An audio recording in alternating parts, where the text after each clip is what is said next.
Our question for lesson 3.1 is, how did the religion of Islam start and spread so quickly?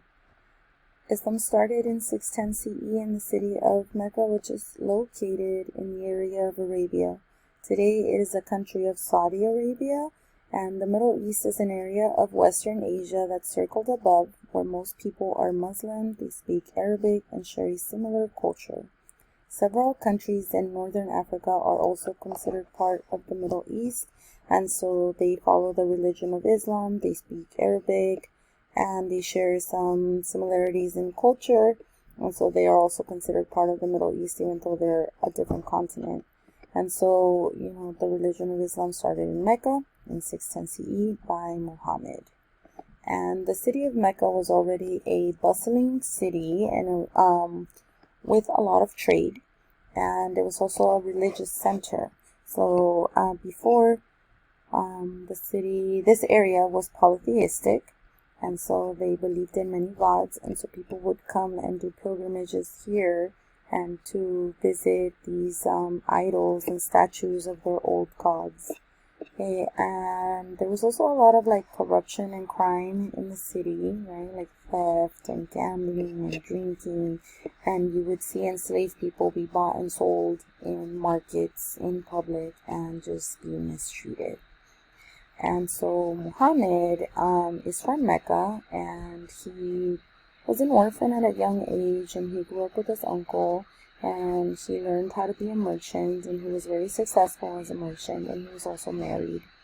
And the story goes that he went to a cave to pray, like he did every year, and God spoke to him. And this happened in the year 610. So Muslims believe that Allah spoke to Muhammad through the angel Gabriel, and this is the same angel that spoke to the Virgin Mary and said that she would be carrying God's only son here on earth, Jesus. Right, so same angel.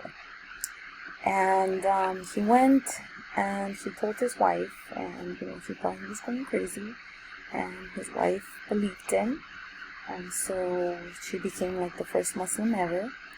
And he took that responsibility and accepted that he had become a prophet. And so he started to have these secret meetings, right? Because it was still very dangerous to be open and public about it. And so he gathered in these secret meetings where he started to preach the teachings that God gave him, which were that there's only one God called Allah, that no human is a slave, women deserve respect, and you need to take care of the poor.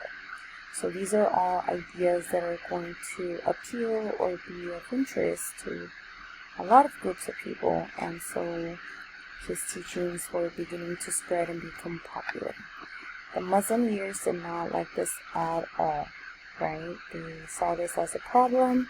They didn't want these new ideas of Muhammad to spread and to the Arabian world and become an even bigger issue, but they also did not like it, so they discriminated the Muslims in Mecca. They treated them like outcasts and made it really difficult for them to survive.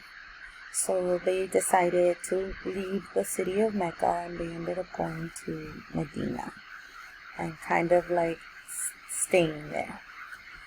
So here's the city of Mecca, here's Medina, and in Medina, the local people welcomed Muhammad and his followers.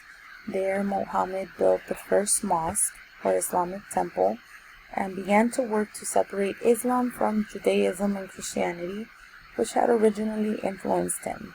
Whereas his followers had originally prayed while facing toward Jerusalem, he now had them face toward Mecca.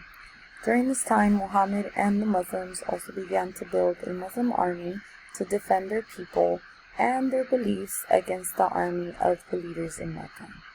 And so eventually what resulted is that the leaders in Mecca and the Muslims went to war, right? And they fought, and the Muslims were successful and they won. And so what this meant was that they were now able to return to the city of Mecca, and the leaders in Mecca accepted Muhammad's teachings and the religion of Islam, and it became the official religion in Mecca, right? So now they were a legit religion and the main one. And so they claimed this Kaaba or cube as a holy site, and they got rid of all the idols and the statues of the old gods, and now basically the whole city was Muslim. Okay. After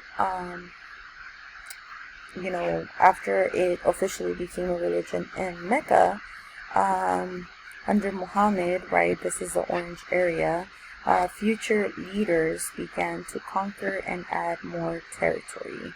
So you have from 632 to 661, you have this whole yellow territory that was added, and then you had this green territory that was added, and then over here we have like non-Islamic kingdoms, which is the Christians, right? So this connects to our Unit 2 and the Crusades, right? Because we see that the Muslims start to expand, and these are their military campaigns where they're going and conquering more land, which also threatened the Christian kingdoms, right? Like the Byzantines, and then you have Rome right here, and all the Europeans, right? So another reason that Islam was able to spread, aside from conquering more land and having people convert to Islam, was the trade routes.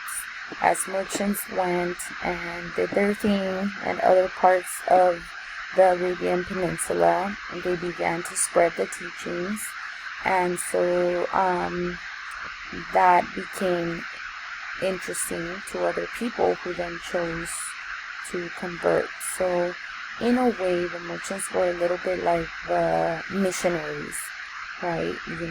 They were Muslims themselves. They would go out and trade and then kind of like spread the message that way. In addition, the teachings of Islam is something else that also interests people, especially the fact that like women needed to be respected, and that the poor should be taken care of, and that no one should be a slave. So like those types of ideas also became very popular with different populations, and so that also allowed Islam to spread.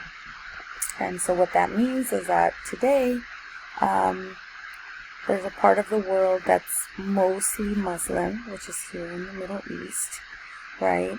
We could see that about 90 to 100% of the people in those areas follow the religion of Islam. And where Christianity is the biggest religion in the world with 2.56 billion of people that are Christians, Islam is the second largest religion in the world with about 2 billion people that follow it. And then you have Hinduism, Buddhism, and Judaism. So in percentages, about 31% of the world is Christian, and about 25% of the world is Muslim. So these are the top 2 world religions. Okay, and that's the end of this lesson.